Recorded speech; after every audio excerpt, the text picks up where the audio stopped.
Orang banyak pengen hidup yang aman, tapi tahu nggak? Yang paling seru itu justru hidup sebagai perintis. Gak ada yang nunjukin arah, gak ada yang ngejamin hasil, tapi justru itu letak asiknya. Pernyataan Ryukintaro tentang serunya hidup sebagai perintis rupanya memantik beragam reaksi dari netizen yang budiman. Di satu sisi, banyak yang mengapresiasi pola pikir kritis bocah 9 tahun tersebut. Namun, di sisi lain muncul kritik tajam dari berbagai kalangan. Salah satu yang paling vokal adalah netizen yang berbakti dengan akun @nis2022nis. Ia menilai bahwa reaksi sinis terhadap Ryukintaro mencerminkan mentalitas miskin, yakni kecenderungan untuk mencari alasan, menyalahkan keadaan, dan merasa iri terhadap kesuksesan orang lain.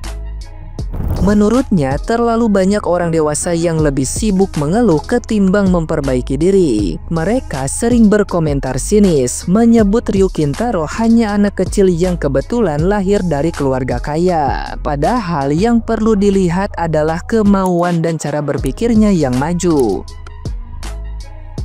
Netizen yang budiman tersebut menekankan bahwa sukses tidak datang dari privilege semata, tapi dari kerja keras dan ketahanan mental. Ia membandingkan banyak anak orang kaya yang tidak bisa apa-apa hanya jadi spender. Sementara ada juga yang berjuang keras meski punya latar belakang sederhana.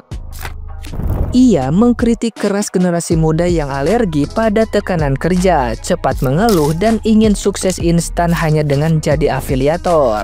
Padahal menurutnya tidak ada pekerjaan yang benar-benar mudah termasuk jadi konten kreator. Ia mengajak semua orang untuk berhenti menyalahkan faktor eksternal dan mulai bertanya pada diri sendiri, apa yang sudah saya lakukan? Kenapa hasilnya begini? Sebab mindset negatif hanya akan menghambat kesuksesan. Kalau udah pemalas, pemalas aja ya. Nggak usah banyak alasan, nggak usah banyak cincong. Oke, saya barusan lihat satu video anak kecil namanya Ryukintaro ya. Saya sebenarnya udah tahu beberapa kali dia FYP di page saya gitu ya. Kalau saya bilang, saya mengapresiasi dengan apa yang dia achieve gitu ya. Tapi banyak juga orang-orang dewasa yang ngata-ngatain, anak kecil tahu apa? Anak kecil dia enak, dia lahir udah kaya, banyak privilege-nya. Alasan orang yang bermental miskin dan mental bodoh itu selalu kayak gitu, cari alasan yang lain gitu ya. Masalahnya gini, banyak sekali orang-orang yang berkomentar seperti itu yang selalu bilang nggak pernah nyari kerja susah apa segala macam. Back to the mentality ya. Kalian ya, saya bilang kalian, saya nggak menunjuk satu atau satu individu, tapi kalian itu di antara kalian itu ya banyak banget ya, banyak cincong tapi banyak cari alasan. Itulah mental miskin yang membuat kalian tuh nggak bisa sukses gitu. Kenapa? Saat ada orang atau anak kecil atau seseorang yang menceritakan kesuksesannya ya, kalian sih yang dibilang inilah sukses karena orang tuanya udah kaya apa segala macam dan segala macam. Bukan hanya itu, sebenarnya itu tuh kemauan juga. Banyak anak orang kaya yang nggak bisa apa-apa, banyak orang kaya yang jadi dead loser, banyak anak orang kaya yang cuma jadi spender tapi mereka tidak menghasilkan. Itu banyak sekali ya. Dan lebih lagi, apalagi dengan orang yang anaknya orang tidak kaya atau orang susah atau yang bagaimana. Lu selalu berpikir dan mentality kalian itu terpikir selalu begini, ikut-ikutan yang namanya moto yang sekolah itu nggak bikin lu kaya. Sekolah memang nggak bikin lu kaya gitu.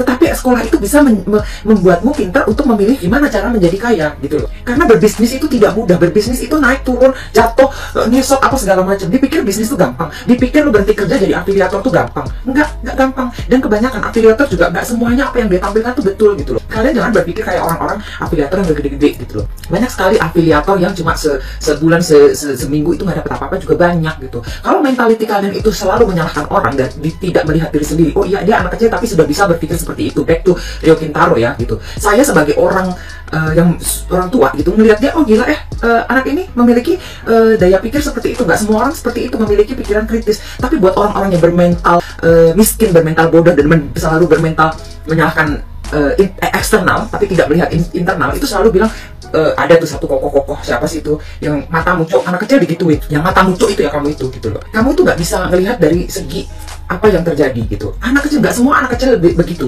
gitu. Belum tentu anak saya sendiri pun bisa seperti itu. Itu harus kita apresiasi. Nah kalau selalu dibilang, oh dia karena anak orang kaya, banyak anak orang kaya nggak bisa ngapa-ngapain, cuma bisa terus mbak minta suapin sampai gede, minta dimandiin, itu banyak juga. Jadi kalian tuh harus lihat dari sebenarnya masing-masing pribadi itu berbeda gitu. Kalau dia memiliki privilege dan ternyata dia masih mau melakukan sesuatu hal yang membuat dirinya sukses nantinya, apresiasilah. Karena belum tentu lu kalau punya anak aja mungkin sampai umur 5 tahun aja masih lu suapin gitu kan, sampai umur berapa masih tidur sama lu gitu. Udah gak usah ngebahas tidurnya bagaimana ya. Jadi kalian tuh harus tahu, jangan nyalahin orang yang oh dia begini dia begini. Lalu kalian suruh nyari kerjaan aja, kalau kerjaannya agak jauh dikit udah males gitu ya. Kalau bosnya galak dikit udah kena mental, bilangnya mental health gitu. Ya gimana? Generasi mau maju, maunya hidup enak jadi afiliator cuma di TikTok gini. Menurut kamu itu afiliator juga nggak gampang, bikin video, tes produk apa segala macam, betul kan? Coba, itu nggak gampang, kerjaan tuh nggak ada yang gampang, susah untuk menjadi sukses itu udah pasti, naik turun jumpalitan apa segala macam, yang namanya sampai bankrupt apa segala macam itu banyak gitu loh. Tapi susah kalau orang udah mental miskin ya, ntar bilang begini, gua nggak miskin gini, gua nggak ngomongin satu personal yang lain, orang yang banyak yang seperti itu, karena kebetulan aja lu mentalnya miskin tapi sesuatu yang bikin lu bisa kaya itu bisa aja, itu namanya kebetulan, dan kebetulan itu nggak terjadi setiap hari gitu loh. Kalian harus mikir, banyak banget sekarang orang tua yang selalu bilang saya tidak mementingkan sekolah ya buat anak saya gini. Udah, kalau anak lu nggak susah ya nanti hidupnya nggak susah ya, oke aja, selama lu bisa menghidupi dia sampai tua atau gimana ya biasa aja gitu. Jadi jangan, kalian tuh harusnya dilihat dari segi positifnya. Saya bingung sama orang-orang yang selalu melihat sesuatu dari sisi negatif mulu gitu loh. Nggak capek apa hidup lu gitu loh. Karena orang yang selalu melihat dari sisi negatif itu kalau nggak ngamuk-ngamuk bawaannya, hidupnya dia jadi kayaknya tuh terbebani gitu ya. Dilihat dari segi positifnya gitu loh. Kenapa bisa seperti ini? Kenapa bisa seperti ini? Terus kalau ada kesalahan, misalnya ada suatu hal yang tidak berjalan dengan apa yang kita mau, selain menyalahkan orang lain, cek dulu internal. Ini kenapa ya? Kenapa gue begini? Kenapa gue begitu? Bla bla bla bla bla gitu. Saya dulu juga nggak kayak gini. Saya juga pernah dalam situasi pada masa saat itu kalau terjadi apa-apa yang buruk sama saya kayaknya me, myself against the world gitu kan. Tapi sekarang melihat dulu keadaan, ada action, pasti ada reaction. What did I do sampai orang itu begitu? What did I do? Kok ini jadinya outcome-nya begini gitu. Baru kita mengakses eksternal gitu. Kalau orang-orang selalu melihat dengan kecemburuan sosial ini ya, kecemburuan sosial orang yang selalu melihat sesuatu dari hal yang dari sisi negatif, hidupnya tuh nggak akan bahagia dan dia tuh susah banget untuk sukses. Udah itu aja, dengerin kata saya, mindsetnya dirubah gitu loh ya, dirubah mulai sekarang. Lu kalau mau miskin terus, tetaplah berpikir negatif. Tapi kalau lu mau sukses, berpikir positif. Dari detik ini juga, cobain deh, hidup lu bakalan tenang paling. Nah, gimana nih menurut netizen yang terhormat? Silahkan berkomentar ya.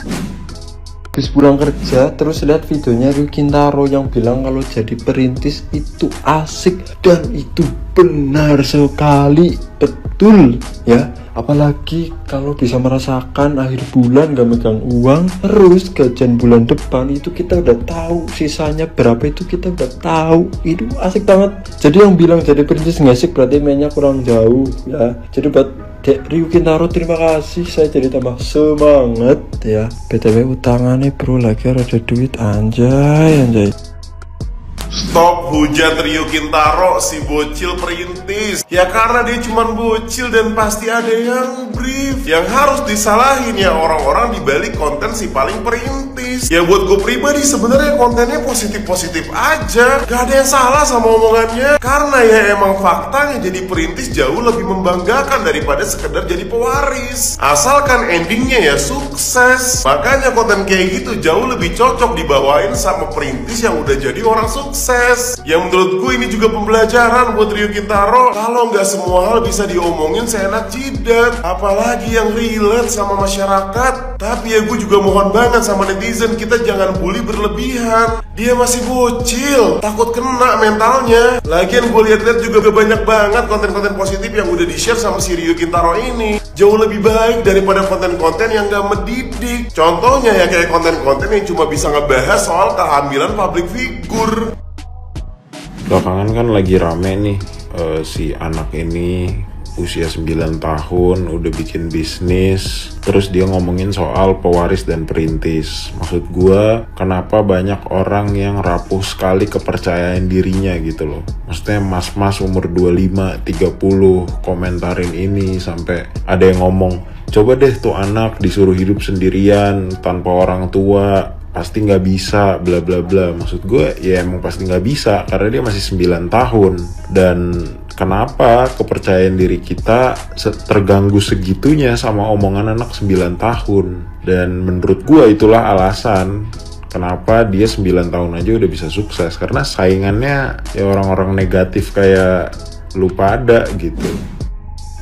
Sekarang gue kasih paham buat lo ya adik sama orang tuanya yang ngasih akses buat adik ini untuk speak up tentang masalah hidup. Yang dia aja nggak punya KTP dan nggak pernah miskin kayaknya. Gak usah orang miskin deh. Lu tanya aja yang sama orang yang berangkat subuh-subuh untuk ke KRL, ngejar cuan di Jakarta, sempit-sempitan, yang perempuannya juga berpotensi kena harassment. Terus lu bilang gini, wah masnya mbaknya pasti enak banget ya, kalian kan perintis. Lebih enak perintis loh daripada pewaris, gak ada beban. Wow, perintis asik banget. Ya minimal kalau nggak digelitikin ya ditendang. Video itu kan nggak segmented ya, nggak ditujukan misalkan dia buka forum diskusi berbayar yang memang orang-orang tuh rela membayar untuk mendengar celotehan Anda, dek, dan atau orang tuanya mungkin. Ada ini sangat tidak benar ngomongin soal hidup loh ya. Yang dia sendiri aja nggak pernah miskin, nggak punya KTP, gimana bisa relate, gimana bisa bayangin kok ngomong perintis tuh asik gitu loh. Ayo ting kamu dek asik. Dan ini adalah pesan kontra ya dek, yang nggak bisa kamu kontrol di sosial media. Sekali lagi orang tuanya juga harus paham bahwa ini adalah sosial media, nggak bisa dikontrol. Dan ada yang namanya pro dan kontra. Orang tuanya harus paham tentang mental health anaknya. Semua orang tua. Sampai orang tuanya bilang gue haters, berarti orang tuanya egois banget, nggak ngepeduliin mental health anaknya yang kapasitasnya masih kecil, masih bocil. Ini sarkasme ya buat orang tuanya. Gue yakin 1% itu adiknya juga nggak ngerti apa yang diomongin. Jangan kasih akses anak kamu untuk dihujat. Dia belum siap, wahai orang tuanya. He don't deserve hate. Anak kamu sumpah luar biasa pintar. Tapi untuk kamu orang tuanya yang ngasih concern dia ngomong kayak gitu dan disiarkan di media sosial yang menimbulkan pro dan kontra, kalian jahat sih orang tuanya. I'm so sorry to talk like this. Tapi orang tuanya, gue tuh sarkas ke orang tuanya.